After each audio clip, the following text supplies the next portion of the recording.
आदिलक्ष्मी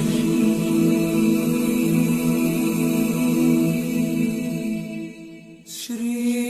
धनलक्ष्मी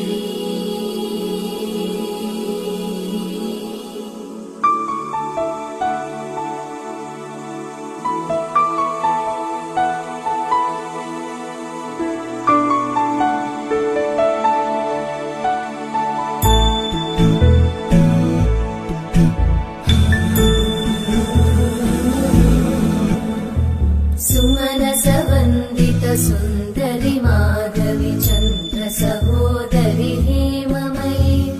मुनिगणवन्दित मोक्षप्रदायिनि मञ्जुळभाषिणि वेदनुते पङ्कजवासिनि देव सुपूजित सद्गुणवर्षिणि शान्तियुते जय जय हे मधुसूदन कामिनि आदिलक्ष्मि जय पालय